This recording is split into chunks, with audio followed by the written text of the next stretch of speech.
وقت کم ہے your owner, جلدی سے ریڈی ہو جاؤ، ہمیں کورٹ جانا ہے اور آج میں ہر لمحے تمہارے ساتھ سائے کی طرح رہوں گا۔ اگر کسی بھی مقام پر تمہیں کچھ بھی غلط محسوس ہو تو بس مجھے آنکھ سے اشارہ کر دینا، میں سب سنبھال لوں گا، تم سمیت۔ وہ اپنی بات مکمل کر کے اس کی سنے بغیر کچن سے نکل کر اپنے کمرے میں تیار ہونے چلا گیا تھا کہ آج جج ارینا الوی کورٹ جوائن کر رہی تھی اور اس کی عدالت میں آج باجو دادا کا ٹرائل شروع ہو رہا تھا۔ وہ جاتے ہوئے کایان کی پشت پر نظریں جمائے ساکت کھڑی تھی۔ کایان سادی، ایک ایسا مرد جسے وہ ہزار کوششوں کے باوجود کبھی بھی سمجھ نہیں سکتی تھی، وہ کسی پزل باکس سے کم نہیں تھا۔ سفید کاٹن کے کلف لگے قمیض شلوار سوٹ میں ملبوس، اپنے بالوں کا جوڑا بنائے، سفید دوپٹہ سر پر اوڑھے، کالا مخصوص گاؤن پہنے، ایک ہاتھ میں نازک سی کالی پٹے والی گھڑی، پیروں میں سیاہ کوٹ شوز پہنے وہ باہر نکلی۔ سامنے ہی گاڑی سے ٹیک لگائے، سفید شرٹ، بلیک ڈریس پینٹ، ہولسٹر میں 2 پستول ٹکائے، اوپر بلیک کوٹ پہنے، گلی میں ٹائی اور بالوں کو جیل سے سیٹ کیے، کایان سادی اس کا انتظار کر رہا تھا۔ ارینا کے نزدیک آتے ہی اس نے پیچھے کا دروازہ کھولا۔ میں آگے بھی بیٹھ سکتی ہوں، ارینا نے ٹوکا۔ یور آنر، اس وقت میں آپ کا شوہر نہیں بلکہ باڈی گارڈ ہوں اور آپ پیچھے ہی بیٹھیں گی۔ وہ اسے اندر بٹھا کر دروازہ بند کر کے خود آگے ڈرائیونگ سیٹ پر آ کر بیٹھ گیا تھا۔ گاڑی تیزی سے اندرون شہر ہائی کورٹ کی طرف دوڑ رہی تھی۔ تقریباً 40 منٹ کی مسافت کے بعد وہ گاڑی کو عدالت کے مخصوص پارکنگ لاٹ میں پارک کر کے اترا اور بڑے چوکنا انداز میں چاروں اطراف دیکھنے کے بعد ارینا الوی کی سائڈ پر آ کر گاڑی کا دروازہ کھولا۔ کم مائی لیڈی، اس نے ادب سے ارینا کو اترنے کا کہا اور خود اس کے ساتھ چلتے ہوئے اس کے ساتھ اوپر اس کے آفس میں آیا، جہاں کلرک جمشید صاحب ان دونوں کا انتظار کر رہے تھے۔ کورٹ میں کسی بھی قسم کے ہتھیار لانے پر پابندی تھی۔ سویلین کی باقاعدہ اندر داخل ہونے سے پہلے سخت چیکنگ کی جاتی تھی۔ ارینا نے جمشید صاحب سے کہہ کر سب سے پہلے کایان کے لیے گن رکھنے کی پرمیشن الاٹ کرائی۔ پھر جمشید صاحب نے اسے آج کی پیشیوں کے متعلق بریف کیا۔ آپ تیار ہیں یور آنر؟ کلرک جمشید نے باشو دادا کی فائل ارینا کے سامنے بڑھائی۔ یس، وہ نروس سی پر ظاہر نہیں کر رہی تھی۔ چلیں پھر کورٹ میں چلتے ہیں، آج سے باجو دادا کا ٹرائل شروع ہو رہا ہے، آپ کی پہلی سماعت اسی کی ہے۔ وہ سنجیدگی سے بولے تو ارینا اس بات میں سر ہلاتی ہوئی ان کے ساتھ کایان کی ہمراہی میں اپنے آفس سے نکل کر کمرہ عدالت کی طرف بڑھ گئی۔ ادھیڑ عمر، دراز قد، سفید بالوں والے باوردی بیلف نے ارینا کی آمد پر بآواز بلند سب کو کھڑا ہونے کا کہا۔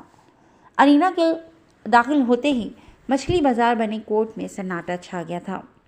وہ باوقار طریقے سے چلتی ہوئی اوپر اپنی سیٹ پر جا کر بیٹھی۔ کرسی پر بیٹھ کر اسے میڈیا، نیوز پیپرز کے افراد سے کھچا کھچ بھرے کورٹ پر ایک تائرانہ نظر ڈالی۔ عدالت کا اکلوتا پنکھا مناسب ہوا دینے سے قاصر تھا۔ سگریٹ سگار کی بو ماحول میں رچی ہوئی تھی۔ وہ نروس تھی، اسے اپنی بیٹی کا بھی خیال تھا۔ اس کے عین سامنے والی بینچ پر کایان سادی مستعد بیٹھا ہوا تھا۔ نظریں ملتے ہی کایان نے اسے ریلیکس رہنے کا آنکھوں سے اشارہ کیا تھا۔ جج ارینا الوی کے کرسی پر بیٹھتے ہی سب افراد اپنی اپنی جگہ پر بیٹھ گئے تھے۔ لکڑی کی اونچی میز کو انگلیوں سے بجاتے ہوئے ارینا نے اپنی نروسنس کو کنٹرول کرنے کی کوشش کی تھی۔ سامنے بائیں جانب اپنی وکیلوں کے جھرمٹ میں اونچا لمبا سا سوٹ کوٹ میں ملبوس باشو دادا بیٹھا ہوا تھا۔ اس کی اکلوتی بیٹی اس آدمی کے قبضے میں تھی جو اپنے ٹرائل کے پہلے دن ہی باعزت بری ہونا چاہتا تھا، اور یہی وہ کر نہیں سکتی تھی۔ بیلف ارینا کے آگے فائل رکھ رہا تھا اور سامنے بیٹھے کایان کو اپنے ٹرائل کے دن یاد آ رہے تھے، جب وہ مجرموں کے کٹہرے میں کھڑا ہو کر وکیل کو اپنی عزت اتارتے ہوئے دیکھتا تھا۔ پھر اس کے ہاتھوں ایک نیا مشغلہ لگ گیا تھا۔ وہ سب سے بے نیاز بس جج ارینا الوی کو گھوتا رہتا تھا کہ یہ چہرہ اسے سب بھلا دیتا تھا۔ ڈرو مت، میں یہی ہوں۔ اس کے کانوں میں کایان کی سرگوشی ابھری تھی، جیسے وہ اس کے بہت پاس ہو۔ ارینا نے سامنے کایان کو دیکھا تو وہ آنکھوں ہی آنکھوں میں اسے تسلی دے کر اسٹارٹ کرنے کا اشارہ کر گیا تھا۔ دل ہی دل میں اللہ کا نام لے کر ارینا نے ایک گہری سانس بھری اور ٹرائل شروع کرنے کا حکم دیا۔ باوردی بیلف نے بآواز بلند کیس کی ہائی لائٹ پڑھی اور پرچہ ارینا کی ڈیسک پر رکھ کر اپنی جگہ پر جا کر بیٹھ گیا۔ مسٹر خواجہ، کیا آپ تیار ہیں؟ ارینا نے نرمی سے باشو دادا کے وکیل سے سوال کیا۔ Yes your honour, ready for defence, 60 سال کے سینئر پروسیکیوٹر نے کھڑے ہو کر جواب دیا تو ارینا نے اس بات میں سر ہلاتے ہوئے ڈسٹرکٹ اٹارنی کی طرف دیکھا۔ طارق صاحب، آپ تیار ہیں؟ جی your honour, ready for prosecution. وہ بمشکل اپنا وزن سنبھالتے ہوئے اٹھے۔ مقدمہ پیش کیا جائے۔ ارینا کی صاف اونچی باوقار آواز ابھری۔ یور آنر، ملزم اسمگلر باشو دادا پر 2 صحافیوں کو کھلے عام بے دردی سے قتل کرنے کا الزام ہے۔ پروسیکیوٹر نے تمہید باندھنی شروع کی۔ آبجیکشن یور آنر، میرے ساتھی وکیل بنا کسی ثبوت کے میرے کلائنٹ کو اسمگلر کہہ رہے ہیں۔ باشو کا وکیل کھڑے ہوتے ہوئے بولا۔ آبجیکشن اوور رولڈ، آپ بات مکمل کریں۔ ارینا نے پروسیکیوٹر کو اشارہ کیا۔ باشو دادا کے خلاف پنڈورا باکس کھل چکا تھا اور وہ بڑے اطمینان سے ٹانگ پر ٹانگ رکھے ارینا کو گھورے جا رہا تھا، جیسے اسے پورا یقین ہو کہ اس سب فضول بکواس کے بعد وہ اسے باعزت بری کر دے گی۔ ارینا کو خود پر جمی باشو دادا کی نظروں کا بھرپور احساس تھا۔ دونوں وکیل کے درمیان گھمسان کا رن پڑا ہوا تھا۔ ارینا کی پوری توجہ پروسیکیوٹر کی طرف سے پیش کیے جانے والے سوالات پر تھی۔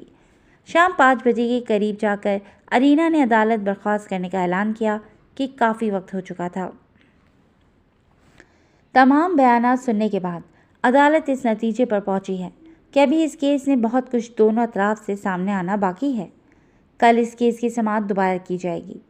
وہ عدالت برخاست کر کے باشو دادا کی خونخوار نظروں کو نظر انداز کرتی ہوئی پچھلے دروازے سے کمرہ عدالت سے نکل کر کوریڈور سے گزرتی ہوئی اپنے آفس میں جا رہی تھی، جہاں جمشید صاحب اس کا انتظار کر رہے تھے۔ اس کے اندر آتے ہی کلرک جمشید نے بوتل سے پانی کا گلاس بھر کر اس کے سامنے رکھا۔ تھک گئی ہیں آپ؟ کلرک جمشید نے اس کے پھیکے پڑتے چہرے کو دیکھ کر سوال کیا۔ تھکی تو نہیں ہوں، مگر یہ ٹرائل کیا میں انصاف کر پاؤں گی؟ وہ الجھی ہوئی تھی۔ سب بہتر ہوگا، آپ اللہ پر بھروسہ رکھیں، کلرک جمشید نے اسے تسلی دی، جس پر ارینا نے اس بات میں سر ہلاتے ہوئے پانی کا گلاس اپنے لبوں سے لگایا ہی تھا کہ اس کے آفس کا دروازہ کھٹکھٹایا گیا۔ میں دیکھتا ہوں۔ کلرک جمشید نے چیک کیا تو دروازے پر قیام تھا۔ انہوں نے دروازہ ان لاک کر کے اسے اندر آنے کا راستہ دیا۔ چلیں؟ قیام نے سنجیدگی سے ارینا سے سوال کیا۔ بس 1 منٹ۔ ارینا نے 2 گھونٹ پانی پی کر گلاس واپس رکھا اور اپنی میز پر سے اپنا پرس اور فائل اٹھائی۔ پھر کلرک جمشید سے اگلے دن کی تفصیلات لے کر وہ انہیں خداحافظ کہتی ہوئی قیام کی ہمراہی میں آفس سے نکل گئی۔ آگے پریس ہے۔ قیام نے چلتی ہوئی ارینا کو کوہنی سے پکڑ کر روکا۔ ہم پچھلی سیڑھیوں سے باہر نکلیں گے تاکہ کسی کی نظر میں نہ آئے۔ وہ ارینا کو ساتھ لیے مخالف سے مڑا اور کافی آگے جا کر سیڑھیوں کی طرف آیا۔ چاروں طرف محتاط انداز سے چیک کر کے وہ ارینا کو اپنے محفوظ حصار میں لیے نیچے اترا اور دور کھڑی اپنی گاڑی کی طرف بڑھا۔ گاڑی کے نزدیک پہنچ کر اس نے ارینا کے لیے پچھلا دروازہ کھولا۔ وہ بنا کچھ کہے خاموشی سے بیٹھ گئی تو دروازہ بند کر کے وہ ڈرائیونگ سیٹ پر آیا اور گاڑی گھر کی طرف روانہ ہو گئی۔ ارینا سیٹ کی پشت سے ٹیک لگائے آنکھیں موندے بیٹھی تھی۔ ٹرائل شروع ہو چکا تھا۔ اس کی پریسا باشو دادا کے قبضے میں تھی۔ وہ اپنے پیشے سے ناانصافی نہیں کرنا چاہتی تھی اور نہ ہی اپنی بیٹی کو کھونا چاہتی تھی۔ یہ ٹرائل اتنی جلدی ختم ہونے والا نہیں تھا۔ اس میں کئی ہفتے، انفیکٹ مہینے بھی لگ سکتے تھے۔ تو کیا اتنا عرصہ اس کی بیٹی اس سے دور رہے گی؟ ارینا کا ذہن کئی سوالوں میں الجھا ہوا تھا جن کے جوابات اس کے پاس نہیں تھے۔ سر چکرانے لگا تھا اور وہ بیٹھے بیٹھے گاڑی میں نیم بے ہوش ہو چکی تھی۔ پریسا، رات کا نہ جانے کون سا پہر تھا جب اچانک سے ارینا کی آنکھ کھلی تھی۔ اس کا دل زور زور سے دھڑک رہا تھا، حلق خشک ہوا پڑا تھا، شاید اس نے کوئی ڈراؤنا خواب دیکھا تھا۔ میں یہاں؟ اپنے حواسوں پر قابو پا کر اس نے حیرت سے خود کو اپنے بیڈ روم میں بیڈ پر لیٹے ہوئے دیکھا۔ قیام کدھر ہے؟ وہ تیزی سے کمفرٹر ہٹاتی ہوئی بستر سے اتری۔ باہر لابی کی لائٹ جل رہی تھی۔ وہ آہستگی سے چلتی ہوئی آگے بڑھی۔ پورا گھر خالی تھا۔ قیام سعدی کہیں نہیں تھا۔ وہ ایک ایک کمرہ دیکھتی ہوئی کچن میں آئی۔ سامنے میز پر ایک پلیٹ میں بریانی ڈھکی ہوئی رکھی تھی، ساتھ ہی اسپرائٹ کا کین اور کین کے نیچے بھڑبڑاتا ہوا پرچہ۔ مجھے ایک لیڈ ملی ہے، میں تھوڑی دیر تک واپس آ جاؤں گا۔ تم نے صبح سے کچھ نہیں کھایا ہے، تم یہ ڈنر کرو، تب تک میں واپس آتا ہوں۔ کایان۔ وہ پرچہ وہیں رکھ کر کرسی گھسیٹ کر بیٹھ گئی۔ اس وقت رات کے 11 بج رہے تھے۔ بڑی ہی بے دلی سے اس نے چند لقمے بریانی کے کھائے تھے۔ وقت گزر رہا تھا، اب رات کے 2 بج رہے تھے اور کایان کا کچھ پتہ نہیں تھا۔ ارینا کے دل کی دھڑکنیں تیز ہوتی جا رہی تھیں۔ اگر وہ واپس نہیں آیا تو؟ اگر اسے باشو کے آدمیوں نے پکڑ لیا ہو تو وہ کیا کرے گی؟ اتنی رات گئے وہ اکیلی اسے ڈھونڈنے بھی نہیں جا سکتی تھی۔ وہ FIA کے چیف کاظم پاشا سے مدد لے سکتی تھی، مگر کایان نے اسے FIA، پولیس، انٹیلیجنس سب سے سختی سے دور رہنے کا حکم دیا تھا کہ کالی بھیڑیں کہیں بھی ہو سکتی تھیں۔ کہاں ہو تم کایان؟ ڈیم یو، میرے ساتھ ایسا مت کرو۔ وہ بڑبڑاتی ہوئی اٹھی اور ننگے پیر ہی باہر صحن میں آ کر تاروں کی روشنی میں ٹہل کر اس کا انتظار کرنے لگی۔ جی دوستوں، آج کے لیے بس اتنا ہی۔ کیسی لگی آپ کو آج کی ایپیسوڈ؟ یقیناً پسند آئی ہوگی۔ ہمیں اپنے کمنٹ سیکشن میں اپنی قیمتی رائے سے ضرور آگاہ کیجیے گا کہ آپ کو یہ ناول کیسا لگ رہا ہے، اور جڑے رہیے گا کلاسک انٹرٹینمنٹ چینل کے ساتھ، جہاں بہت جلد ہم ایک نئی ایپیسوڈ لے کر حاضر ہوں گے۔ ٹل دین ٹیک کیئر اینڈ اللہ حافظ۔